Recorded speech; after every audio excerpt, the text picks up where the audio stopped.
Hey, what's up guys? This is Technical Tim here, and I want to thank everyone so much who's been liking all my videos and subscribing to the channel. And I'm sending out kind of a final thoughts video, and I'm going to give away all my picks that I have for right now because I said if any video got 50 likes, then I would do that. And one of them did. I actually said I was going to go live, but something came up family related. So tomorrow I actually won't be able to go live in the morning, so I'm not going live right now either because I didn't really give anyone a heads up either. So I'm going to actually just kind of do what I would have done in the live video. It's just going to be pre-recorded and I'll send it out to you guys. So I'll send this video out soon. It's currently Friday, about 24 hours before the fights start, and I might have more plays.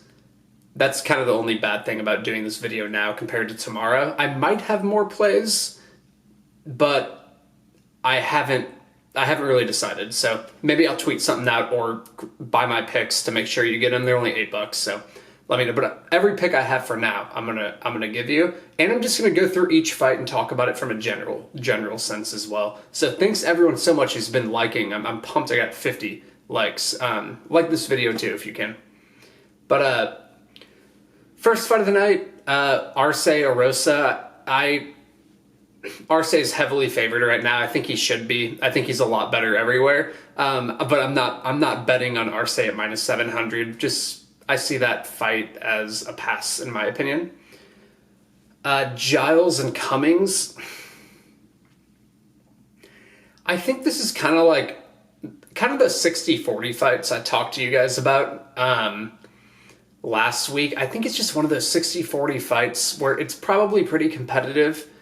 And I don't know exactly how, I don't have the best read. I just know it's probably competitive, but it's hard for me to actually precisely put good odds on it. I just know it's in the 60-40 range, and I just don't really know who to edge completely. I don't know, Giles has a good jab, but Cummings is tough, and I'm not too impressed by Giles, but I kind of just see it as a whatever fight, and I'm just going to stay away. That's the way I see it.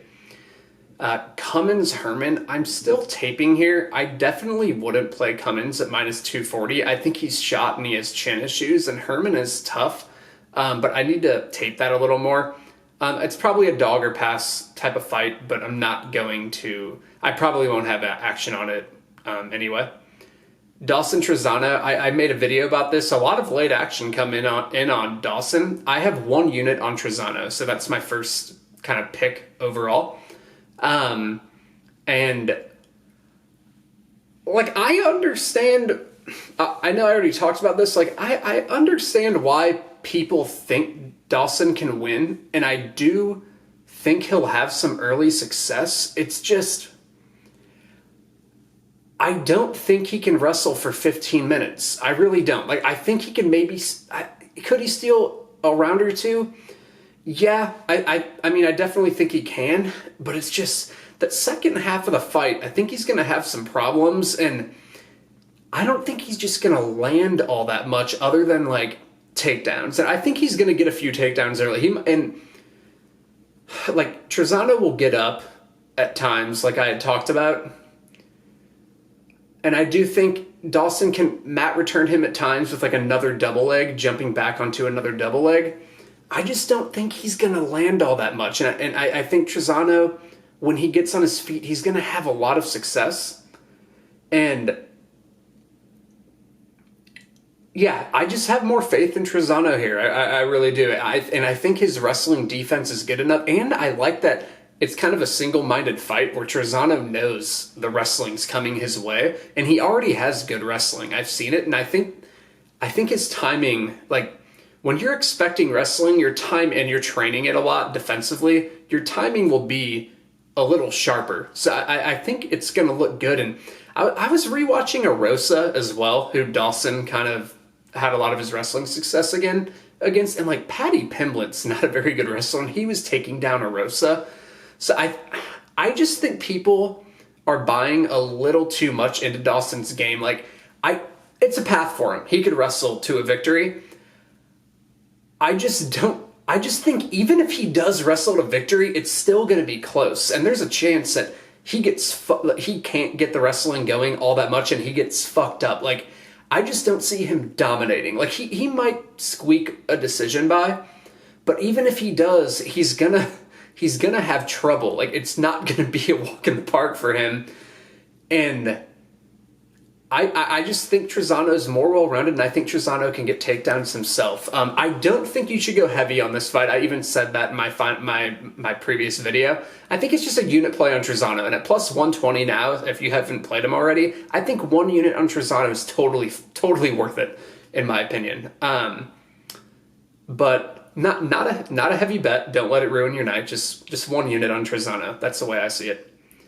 Roberts Pereira, I talked about this already. I don't have any action on this fight. I think Pereira might be the value side, but I'm just not a big enough degenerate to bet this type of fight. It's just going to be a fucking shit show. Green's a heavy favorite over Jourdain. I do think Green being that big of a favorite is, like, he should be the favorite, but minus 705, you got to be fucking crazy to bet him there.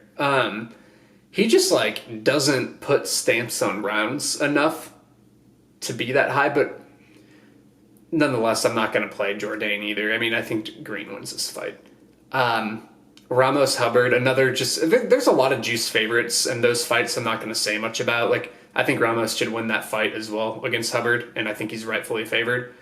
Lentz Oliveira, I have a bet on this fight, and I have fight starts around 2 at minus 140, and I don't know, like, I think that's a fucking steal of a line. Like, the way I mean, we've already seen it play out twice, and I'm not just saying because it went past the first round the first couple times that it will again. It's just, if you watch those exchanges, Oliveira, in that second fight, he really... Lentz stifled his sub. Like, Lentz is tough as fuck, especially early. I think the finishing chance for Oliveira is going to come kind of later in the fight, because I think he has a better gas tank, and I think he's more dangerous than he's more dangerous to Lentz late, because Oliveira will take advantage of you if you're showing some fatigue and you just open up a little bit so his offense can get going. But Lentz is really fucking tough, and he clinched a lot in that second fight, and I think he's going to do that here because he was having a lot of success with it. And Lentz can float on top well. I think the biggest threat, like, I don't think Lentz is going to sub Oliveira. Like, he could maybe get a guillotine, but Oliveira seemed to fight it well. Lentz getting a KO in the first round would be pretty low percentage, I feel. Oliveira KO... Lentz is tough as fuck. It could happen in the first round in a straight submission, but I don't think it will. I don't think the KO will happen for Oliveira in the first round, because I think Lentz will be pressuring with the clinch, so there won't be that much space. He could maybe land a knee or something, but I doubt it. And then Oliveira submission in the first round, I think just Lentz is too good. He's too scrappy early to get subbed right away, I think. I think the most likely chance this fight ends early if it's a club and sub for Oliveira. If he hits Lentz with something coming in and then rear naked chokes him or something from there. But Lentz game plans well too, and I think having fought him a couple times, like, he's going to come in with a good game plan to, like, stay out of danger early. And I just think, like, Lentz has good enough stifling submission defense to let this fight play out a little bit. I think it will eventually end. I just think it will be later in the fight. So I have fight starts around 2. 5 minutes of fighting is not all that long of a time. I know Oliveira is dangerous, but Lentz is fucking tough, and the only times he's been subbed is by Oliveira in his entire career. I think he got subbed one time really early in his career, but I don't really count that. He's been subbed twice, and they were both by Oliveira, but they were later in the fight, and that second fight, like, Oliveira getting that sub late, like, he really wasn't all that close to getting subs earlier in the fight. So I think that fight's going to play out for a little bit. And I think Oliveira will maybe get a second half of the fight finish if he ends up subbing Lentz. Sorry for that rant, but I think fight starts round 2 at minus 140 or whatever I got it at. Is an easy play, so I have a unit on that. Luque Krantz. Luque should be heavily favored. He'll probably kill this guy. Not much to say there. Heinisch, I have a small, just half unit on Heinisch, around like plus 160. I did a video on this fight. I decided to not go heavy on Heinisch pre-fight or throw like a unit or like a full play on him, because I think if he survives round one's his danger zone. He might get subbed in the first round, but I think if he survives, then I'm going to put additional money on him because I think he'll win this fight if he survives the first round. Lad Eubanks, no action here. Lad's currently minus 300, so it's a 75% chance to win, implied odds.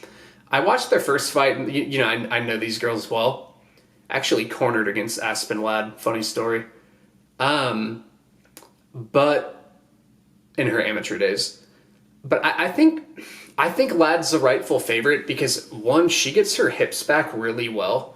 And she did it to Eubanks a lot when Eubanks tries to get top position. Eubanks was able to scramble and get like takedowns at times and get some top position. But overall, anytime she was going for that top position route with takedowns, Ladd's really good at posting on the head and getting her hips back. And so Eubanks can't grab a hold of the legs anymore. So I tend to think Ladd can negate most of the offensive grappling of Eubanks. Eubanks could like get on top. I think similar to the first fight. I just don't think she'll be able to do it on command or like to win an entire round. Possible, but I don't think it will happen. And then I think Ladd's just kind of a busier striker. So I tend to think, and that's kind of what she did in the first fight. Like she'll come forward and just throw a lot of punches. And so I think she'll just win on activity mostly. And I have my eye on a couple props on that fight, but I haven't played anything yet, but to be determined on that one. Anderson Spencer, a lot of it, I expected late cash to come in on Anderson. And like I said, I would lean Anderson, but I think it's a stay away. I am tempted by Spencer at plus 190, but I don't think I'm going to play it. I think I'm just overall going to stay on this fight, stay away from this fight. But the two lines that kind of jumped out at me were Spencer's money line now, plus 190, and Anderson by KO at like plus 200. I think those are like the two lines that I think hold the most value in that fight, but I'm not going to play it overall. And then Lee Dos Anjos. So if hold on one second.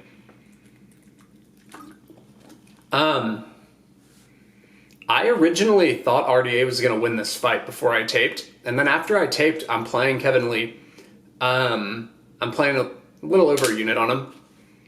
Not a huge. I don't have a ton of action on this card, guys. Just so you know. And the action I do is no more than a unit on my plays, and I have 4 plays. I'll summarize what they are again after I talk about this. But the way I see is like, I originally didn't think Lee had what Colby and Usman can do. Like, I don't think he can do it nearly as effective as Usman. But I didn't think he could really do what they were doing because of the cardio. But the way I see it is, I was looking at like when Lee was super unsuccessful, and it's usually when he's not able to control the pace moving forward. And when I was watching RDA, like RDA, even in fights that he's like not being like gassed out on, he doesn't really move forward, and he just has a tendency to get pushed beyond the black lines too easily. Like he just gets pushed. He just ends finding himself on the cage too much. And Lee, whenever he's able to move forward more, because like Ally Quinta likes to move forward, and I think that's what kind of bothered Lee, and that's when he started getting tagged. And Ally Quinta has good hands. Like Ally Quinta's not a great striker, but he has good hands, and that's what seemed to bother Lee. It was the pressure and kind of the hands. And RDA just like, I don't think his hands are crisp enough to really take huge advantage here.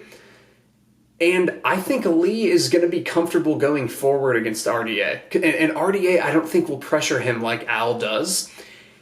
And I think Lee's going to be able to get some takedowns up against the cage and land his double leg. And I think on the feet, it's going to be like a little back and forth. But I just think, and I still think this fight's competitive, but I think because it's going to be pretty competitive on the feet, I think Lee's just takedowns and he's good at holding you down, by the way. But also, RDA will give up his back, and that's when Lee can put in his hooks, and that's when Lee can really, really hold someone down. So I just see it as like it's close on the feet, and I think Lee is gonna win. It's gonna be convincing to the judges, even though like us watching it will think it's pretty close. I just think when Lee gets those takedowns, they're gonna matter more than they even usually do, because I don't think RDA is going to dominate on the feet. He doesn't land clean all that often. And I think Lee's going to be able to walk him down a little bit. And that's when RDA doesn't land his strikes as well. And I just don't think RDA is going to have enough moments on the feet to really, maybe later in the fight, but I don't think he'll have enough moments on the feet to really, really differentiate himself. And then I just think Lee will be able to get some takedowns, and then people are just gonna, like, the judges will just start giving the rounds to Lee. And I think Lee's gonna get a head start. Like, I think he's gonna win the first round quite easily. And whenever you, and I think that will be important. Like, I think he's gonna win the first couple rounds. Like, first round, like the first 7 minutes of the fight, I think he's going to dominate. And then after that, I think it's going to be kind of back and forth with Lee getting occasional takedowns. And then he's just going to end up winning a decision, in my opinion. Like, I think he's just going to win like a pretty clear 3-2, 4-1 decision. And like, I don't know if that makes sense, but the way I see it is just Lee will win 1 or 2 rounds clear, and then I think there will be a few close rounds, which makes it kind of an easy decision to give to Lee. That's what I think. Like, I don't think Lee's going to dominate every round throughout the fight. I just don't think RDA is going to clearly win rounds here, because he's going to get taken down a bit in the early rounds, and then he just doesn't land clean enough, man. And he just tends to find himself back towards the cage. So I think Lee's going to win this fight. I kind of just decided to play this fight too, so sorry if that wasn't really clean the way I described that all. But I just really think Lee's going to get a couple clear rounds, and then it's just going to like give him the fight that way. There'll be a few close rounds, and then he's going to get 2 clear rounds, and I think he'll win. So yeah, that's kind of my analysis on that one. Sorry it wasn't like super polished, but he's gonna get some takedowns early, and RDA will give up his back to stand up, and that's when Lee can put in his hooks, and I think he'll get some top time, and I think he's gonna just take a couple clear rounds, and that will be enough to give him the decision in the end. And at even money, it's kind of easy because it's a 50% implied odds, and I think he wins this fight more likely than not. So I'm playing just a unit on him. So in summary, my plays so far: unit on Trezano, unit on fight starts round 2, Lens Oliveira, half unit on Heinisch, and but I'm looking. The real play in that is to jump on Heinisch live if he survives early, and then I have a little over a unit on Lee. So those are my plays. Nothing crazy. Don't give away units on this card, guys. Like, I don't see much. Like, you could still win. You could still win fucking 20 units, but it could be because you got lucky, because I don't see, like, really clear plays here, in my opinion. But yeah, those are my plays. Thank you so much. See you guys.